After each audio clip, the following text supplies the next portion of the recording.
자, 그럼 이 중에서 저걸 한번 볼게요. 유망 업종 메리츠증권은요, SK하이닉스, 기아, 현대일렉트릭, SKC, CS윈드, 크래프톤, 스튜디오 드래곤 이렇게 뽑았고, DB는 상반기 하반기 나눴네요. 상반기에는 이마트, 신세계, 현대미포조선, 현대중공업, KTNG를 제시했고요. 하반기는 롯데케미칼 이렇게 제시를 했습니다. 그리고 KB증권, 삼성전자, 삼성바이오로직스, 기아, SK이노베이션, 하이브, GS건설, 스튜디오 드래곤 이렇게 제시를 했습니다. 뭐 다른 증권사들도 보니까 비슷비슷해 지금 보니까. 도찐개찐이에요. 네, 예상 밴드도 거의 비슷비슷하고. 자료라는 게 어떻게 보면 유튜브라든지 아니면 인터넷을 통해서 이제 대중화가 됐으니까 여러분들이 조금 시간이 걸리고 귀찮더라도 삼성전자 그럼 삼성전자의 많은 증권사 걸 뽑아서 보고 그런 노력들을 좀 하시다 보면 이게 눈이 좀 커져요. 그렇죠. 보고서 다 읽어보고 네, 그렇죠. 이게 맛을 들이는 게 좀 어렵지 이걸 익숙해지고 나면 보다 좀 큰 시야에서 보여요. 그러니까 너무 이런 데 매몰되지 마시고요. 예. 중요한 것은 어떤 종목을 따라가는 게 중요한 게 아니라 내가 어떤 종목을 잘 아느냐예요. 내가 잘 아는 종목을 중심으로 해서 그 종목을 중심으로 해서 투자를 해야지 예. 지금 이 종목이 유망하다 그래서 이 종목을 투자한다? 제가 볼 때는 이건 별로. 지금 저 증권사에서 보니까 뭐 네. 국내 유망 업종 보면 성장 모멘텀을 가진 반도체, 자동차, 2차 전지를 주목한 분이 상당히 많습니다. 예. 차 사장님은 이 부분에 대해서 얘기할 게 있나요? 그냥 누워서 떡 먹었다고 봐야죠. 귀찮게 뭐 찾고 이런 거 아니라 누워서 떡 먹었지 뭐. 예. 반도체 뭐 이게 무난하잖아요. 네. 무난한 거니까 뭐 평탄을 하자. 아, 그렇게 가자. 평탄을 하자. 여기 보니까 정현우 대신증권 리서치 센터장은 내년 1분기 반도체 사이클 저점 통과 이후에 코스피의 레벨이 달라질 것이다 이렇게 말했는데 어떻게 공감하시나요? 제가 공감해야 돼요? 아니 그거에 대한 거 공감한다 안 한다 그걸 얘기를 해달라고. 저는 모르겠어요. 네. 이분이 어떠한 논리로 이렇게 얘기를 했는지 모르겠습니다만 예. 반도체에 대해서 2021년만큼 애널리스트들이 드라마틱하게 틀린 경우가 없어요. 상반기 때는 빅사이클이다. 예. 그래서 개미들 쫙 모아놨다가 그리고 한 8월쯤 가니까 피크아웃이다. 피크아웃 된다 얘기야. 그래서 개미들 또 탁 죽여놨다가 이제 개미들이 이제 지치셔서 팔고 나니까 다시 또 간대. 내년에 간다. 증권사에서 나오는 얘기들은 전망치니까 그냥 참고만 하시는 게 좀 낫다라고 보고요. 또 한 가지 네. 이제 여러분들 그 현실을 말씀드리죠. 애널리스트 분들이 회사를 자주 옮겨 다녀요. 왜냐면 회사를 옮겨 다녀야 진급을 하니까. 대리에서 다른 증권을 가면 이제 차장 달아주고 차장에서 또 한번 이렇게 해주고 하니까. 그게 그래도 좀 잘하니까 이렇게 옮기는 거예요? 아니면 아유 내가 조금 튀기 위해서 옮겨야 되는 거야? 뭐 이런 거예요. 튀려고 노력을 하죠. 아 튀려고. 튀려고 노력을 하고 네. 그리고 서로 인맥이니까 서로 이제 한 명이 빠지거나 뭐 이렇게 되면 그 자리 비우려고 하고. 네. 근데 웃긴 거는 담당 업종을 바꾸는 사람도 있습니다. 자, 그러면 이제 눈에 띄는 증권사별 내는 전망 리포트 중에 KB는요, KB증권입니다. 내년에 잭팟을 터뜨릴 테마 5선에서 수소, 세포치료제, 골프, 의료기기, 우주, 항공을 꼽았습니다. 요 5가지 섹터 어떠세요? 차영주 소장님 하셨을 때. 뭐 그 사람 의견이죠. 그러니까 네. 여러분들 이렇게 보세요. 저는 이걸 보는 순간 이쪽이 될 거야 아니라 그래 네 의견이구나.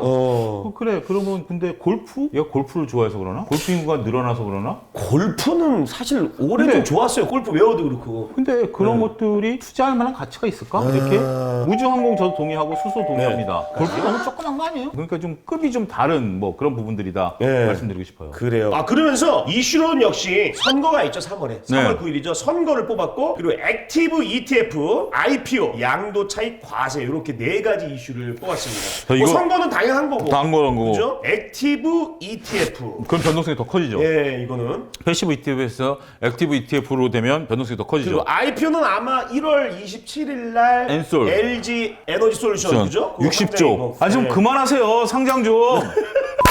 그러면은 사실 개인들 입장에서는 증권사에 나오는 보고서 보고 전망 보고 이런 거 이건 좀 아니라고 얘기하면 뭘 보고 판단을 해야 될까? 다트 공식 사이트를 보면 영업 현황을 보면 거기 다 나와 있어요. 리포트는 참고하는 거고 그걸 추적해서 쭉 보면 예. 흐름들이 보여요. 네. 우리가 여러분들 황 선생님이 가끔 화를 버럭버럭 내고 입에서 조금 담지 못할 말씀들을 네. 하시지만 인성은 착하신 분이잖아요. 여기 대본이 이렇게 돼 있네. 인성은 착한 분. 나 대본대로 했어. 그런 것처럼 본 모습을 보기 위해서는 기업의 직접적인 공시를 봐야 된다. 그 공시가 악재로 갈 거냐 호재로 갈 거냐 분석할 수 있는 능력은 있어야 되지 않을까요? 그러니까 공부를 하셔야 돼요. 그러니까 그죠? 여러분들 네. 핑계를 대고 내가 이것을 분석할 능력이 안 된다. 주식하지 마세요. 똥인지 된장인지 구분이 안 되는데 먹을 수는 없잖아요. 그렇죠. 그런 정도의 노력 없이 주식을 하겠다? 네. 그건 여러분들이 잘못이에요. 저는 그렇게 보고 싶어요. 가만히 입 벌리고 있으면 거기다가 음식을 떠넘겨줘야 돼요? 세상에 그런 법이 어딨어. 도둑놈 심보지. 공부하려고 하는데 시간이 없어요. 그럼 주식하지 마세요. 증권에서만 욕할 게 아니라 네. 주식하지 마. 그래서 저는 그렇게 말씀드립니다. 많은 분들이 야 그러면 너네 그렇게 떠들지만 네 둘이 한번 2022년을 종목을 얘기해봐, 업종 얘기해봐 이렇게 얘기할 수 있으니까 저도 사실 뽑아왔거든요. 근데 왜 그러니까 나한테는 얘기 안 해줬지? 얘기 안 했었어요? 왜 얘기 안 했어?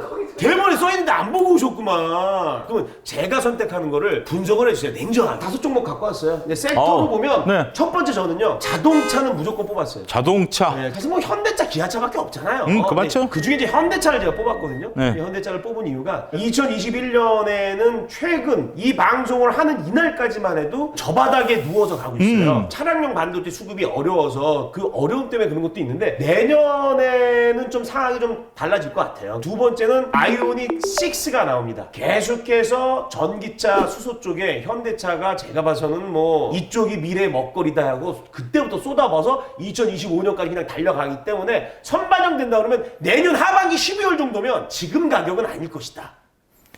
뻥이다. 두 번째 섹터는 항공 보고 있습니다. 항공사. 그 중에 대한항공. 이제 바닥 거의 저는 이제 다 주고 있다고 봐요. 예, 그 바닥이 전 28,000원에서 9,000원 지금 다 주고 있어서 내년 하반기에는 아니 좀 전문가처럼 하세요. 네. 28,200원에서 29,300원.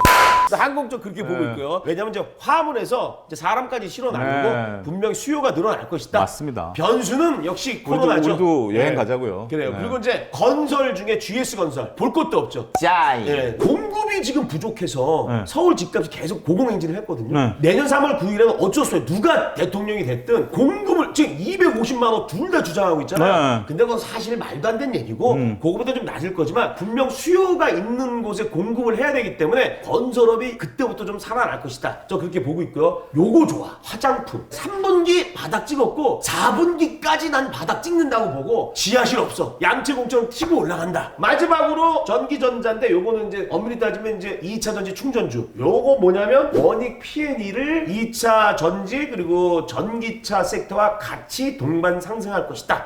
이렇게 보고 있습니다. 그러니까 굉장히 중요한 말씀하셨어요.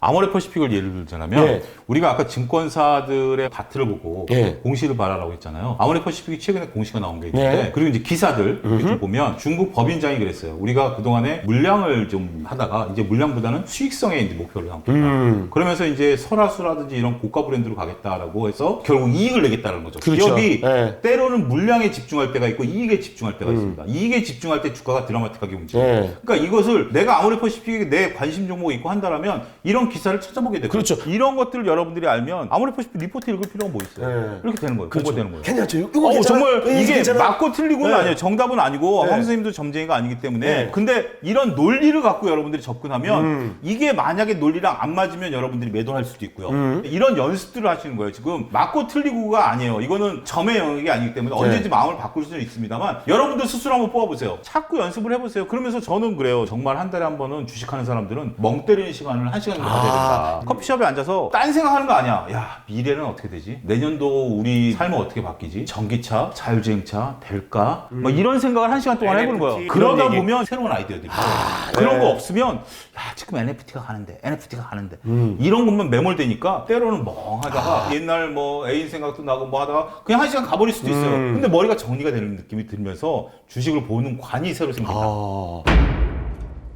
자 이제 마지막입니다. 요거가 우리 작가가 부탁을 했는데 아니 작가는 너무해. 내년 코스피 지수 밴드를 얘기하는데 우리한테는 더 짜. 밴드 상한이 차이가 300 이상 나면 안 된대. 그런 박스권이야. 300이면 맞잖아요. 저기요, 300 이하는 마세이 금지예요.